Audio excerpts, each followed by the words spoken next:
के प्रति पूरा अपना जीवन लगा दिया।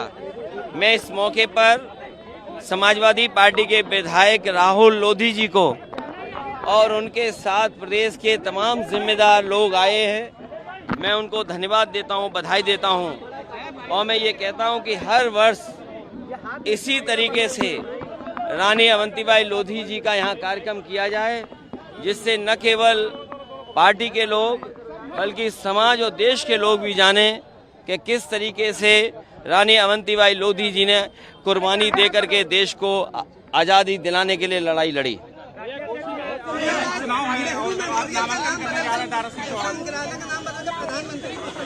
देखिए, अरे दिल्ली क्यों जाते हो? यहाँ से 100 मीटर दाएं चले जाओ। ये लोक भवन बना था जनता के लिए।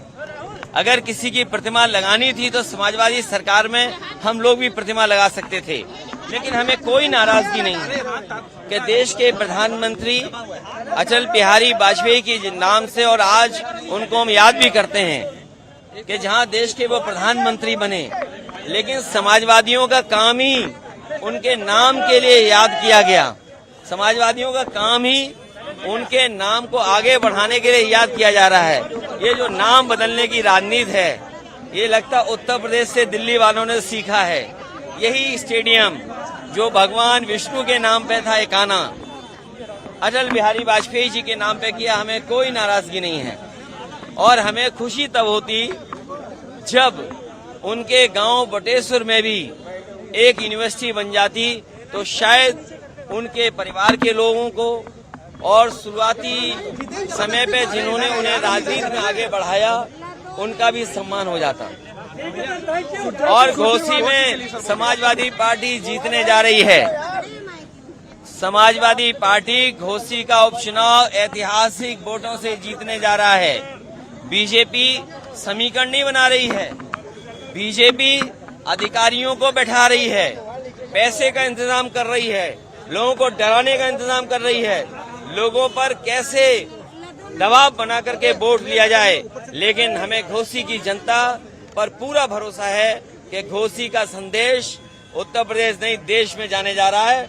और उत्तर प्रदेश की सरकार जो झूठी है, जिसने किसानों की आय दोगुनी नहीं की, आज भी टमाटर सस्ते नहीं हैं, हर चीज महंगी हो गई है, उसका जवाब सरकार के पास नहीं। बेरोजगारी बढ़ रही है, उसका भी जवाब सरकार के पास नहीं है। बड़ी जनसभा घोषित कर रहे हैं लोग, डिप्टी सीएम से लेकर सभी आज सभी लोग घोषी में हैं। अरे ये हमारे लिए सवाल नहीं है।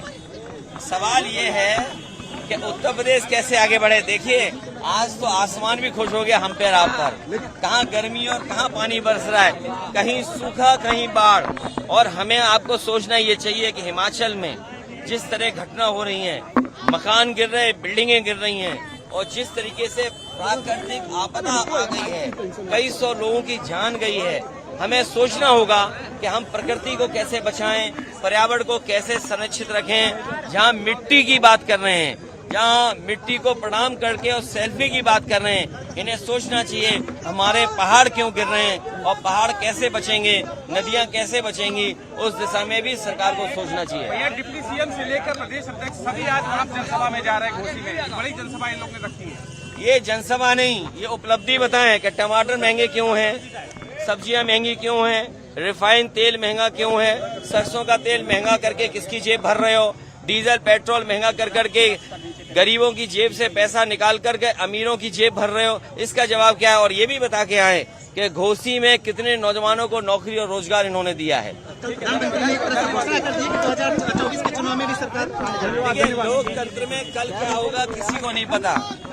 और लोकतंत्र में अगर लाल किले से ये बात कही जाए तो कम से कम बीजेपी को ये भी याद दिलाना चाहिए कि आय दोगुनी की बात लाल किले से कही गई थी कि किसान हमारा खुशहाल होगा, हमारे नौजवानों को करोड़ों नौकरी मिलेंगी, वो भी लाल किले से कहा गया था।